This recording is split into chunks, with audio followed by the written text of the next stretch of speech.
నమస్తే welcome to YR TV నేను రంజిత్ తెలంగాణ రాష్ట్ర రాజకీయాలలో నిన్న ఒక సంచలనమైన అంశం చర్చగా మారింది కల్వకుంట్ల చంద్రశేఖరరావు గారు విచారణకు హాజరవుతారా కారా ఈ అంశానికి సంబంధించి మనం పూర్తి స్థాయిలో కూడా చూసాం కానీ రాజకీయ ఆలోచనలన్నీ కూడా పటాపంచలైపోయాయి ఎవరైతే ఊహాగానాలతో వేసిన వార్తలన్నీ కూడా కనుమరుగైపోయినాయి అందరూ ఊహించినట్టే కల్వకుంట్ల చంద్రశేఖరరావు నీతి నిజాయితీ నిబద్ధత అంటాం కదా ఆ మాటలకు నిలువెత్తు నిదర్శనం అనేది స్పష్టంగా కనబడింది 14 సంవత్సరాలు విపక్షంగా 10 సంవత్సరాలు ముఖ్యమంత్రిగా అధికారంలో అనేక పదవులు చేపట్టి ఒక పార్టీని ముందుండి నడిపించి ఒక రాష్ట్రాన్ని సాధించిన నేత విచారణకు హాజరు కారలే ఏదో లేఖతోని మళ్ళీ కోర్టుకు వెళ్తారని అందరూ అనుకున్నారు కానీ అలాంటిది ఏమీ జరగాలి ఇక అసలు ఏం జరిగింది కేసీఆర్ నిన్న విచారణ ఏం జరిగింది అనేది మీ అందరికీ చాలా ఉత్కంఠగా ఉండొచ్చు అసలు ఏం జరిగింది అనేది నేను చాలా క్లారిటీగా కూడా మీకు చెప్పే ప్రయత్నం చేద్దాం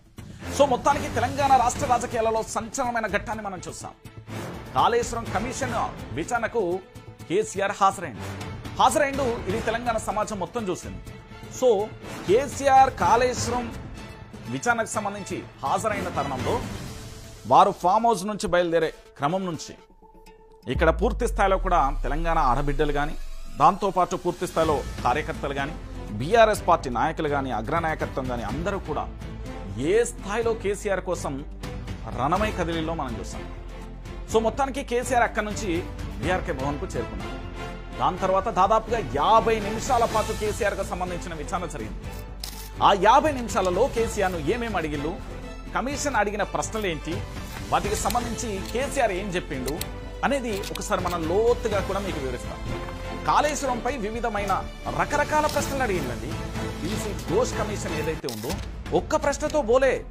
చాలా ప్రశ్నలు అడిగిండు దానికి కేసీఆర్ ఏం చేసిండో తెలుసా ప్రతి దాన్ని కూడా చాలా క్లారిటీగా వినడం దానికి సంబంధించిన ఆన్సర్స్ అన్ని కూడా పవర్ఫుల్గా ఇచ్చేసింది పూర్తి ఆధారాలకు సంబంధించి సమాచారంతో కేసీఆర్ అక్కడ విచారణకు హాజరైంది అయితే ఇందులో ట్విస్ట్ ఏంటంటే కేసీఆర్ ఊరికే రాలే చాలా సందర్భాలలో మాట్లాడాం కేసీఆర్ మౌనం చాలా డేంజరస్ అని చాలా సందర్భాలలో కూడా మనం మాట్లాడుతున్నాం ఏకంగా కేసీఆర్ కమిషన్ కు 200 పేజీల బుక్లెట్ అందజేసిండు కేసీఆర్ దానికి ఒక్కసారిగా ప్రభుత్వ వర్గాలు కంగుదిన్న పరిస్థితి కనబడింది అంటే ఏదైనా విషయాన్ని నోటితో చెప్పడమే కాకుండా ఆధారాలను కూడా సమర్పించింది ఇక లోపల ఇది జరుగుతున్న తరుణంలో బయట మాత్రం భారీగా బీఆర్ఎస్ పార్టీకి సంబంధించిన వేల సంఖ్యలో కార్యకర్తలు కానీ కేసీఆర్ అభిమానులు కానీ అన్ని పార్టీలకు అతీతంగా కూడా ప్రజలు తండోపతండాలుగా వచ్చారు అయితే కేసీఆర్ వచ్చింది మొదలు ఎక్కడికి విచారణకు వచ్చిన కమిషన్ ముందు హాజరైన మొదలు వెళ్లే వరకు కూడా జనమంతా అక్కడే ఉండి సార్ అని పిలుస్తూ తెలంగాణ ప్రజలందరూ కూడా కేసీఆర్ సార్ను పిలుస్తూ ఓ పక్కన ఇటు మరో పక్కన రేవంత్ రెడ్డికి వ్యతిరేకంగా అంటే డౌన్ అంటూ పూర్తి స్థాయిలో నినాదాలు చేసింది ఇక ప్రజలతో పాటుగా భారీగా కూడా అక్కడ బీఆర్ఎస్ పార్టీ నేతలు కానీ కార్యకర్తలు కానీ విచారణ తర్వాత అభిమానులకు కానీ పార్టీ నేతలకు కానీ కార్యకర్తలకు కానీ అభివాదం హుషారుగా చేసిండు కేసీఆర్ బయటకు వచ్చిన తర్వాత ఇది తెలంగాణ రాజకీయాలలో ఒక సంచలనమైన సంఘటన అనుకోవచ్చు అంటే విచారణకు హాజరైన తీరు కానీ అక్కడికి వచ్చిన తర్వాత ఇక కాంగ్రెస్ అధికారంలోకి వచ్చింది మొదలు ఆనాటి నుంచి ఇప్పటి వరకైంది ఏంటి విపక్షంలో ఉన్నప్పుడు పూర్తి స్థాయిలో కాళేశ్వరం గురించే మాట్లాడేది 1,00,000 కోట్ల స్కామ్ జరిగింది 1,00,000 కోట్ల స్కామ్ జరిగింది 1,00,000 కోట్ల స్కామ్ జరిగిందని కానీ వాస్తవంగా అధికార వర్గాలు కానీ కేసీఆర్ కానీ బీఆర్ఎస్ పార్టీ కానీ చాలా స్పష్టంగా కేవలం 95,000 కోట్లు మాత్రమే అయింది అంటూ కూడా చెప్పిన పరిస్థితి కనబడింది కానీ ఇక్కడ విషయం ఏంటి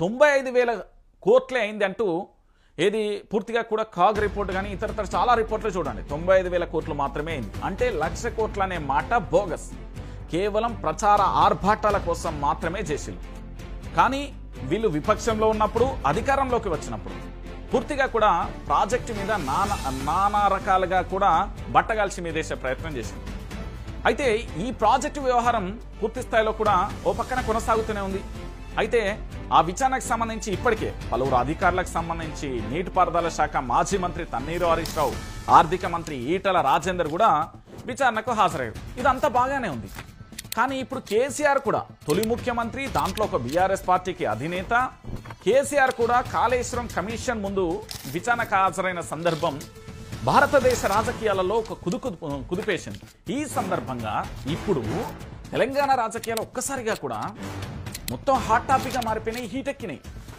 ఎప్పుడెప్పుడు ఎదురు చూసినా అతిపెద్ద టాస్క్ అనేది కూడా కంప్లీట్ అయిపోయింది. ఏంటి, కాళేశ్వరం ముందు కేసీఆర్ వస్తాడా రాడా, ఇలాంటి ప్రతి ప్రశ్నకు కూడా సమాధానం దొరికింది. ఇక ఇక్కడ మనం ఒక అంశాన్ని కూడా చూడాలి. జస్టిస్ పిసి ఘోష్ కమిషన్ కు సంబంధించి వాళ్ళ ముంగట హాజరైన సందర్భంలో తాజాగా కూడా కేసీఆర్ కాళేశ్వరం ఎంక్వైరీకి సంబంధించి అటెండ్ అయిండు. అంటే ఆ ఎంక్వైరీకి అందరు చూపేముండే, కాళేశ్వరం ప్రాజెక్టు కమిషన్ వ్యవహారం మొత్తం కూడా కేసీఆర్ అటెండ్ అవుతాడా కాడా అని ఉండే. ఇక్కడ ఈటల రాజేందర్ అటెండ్ అయిండు, మాజీ మంత్రి తన్నీరు హరీష్ రావు అటెండ్ అయిండు, కేసీఆర్ అటెండ్. ఇప్పుడు కేసీఆర్ కాళేశ్వరం కమిషన్ విచారణ వ్యవహారం వైపు అందరికీ మలిపోయింది. సుమారు దాదాపుగా 50 నిమిషాల పాటు కూడా కేసీఆర్ విచారణ కొనసాగింది.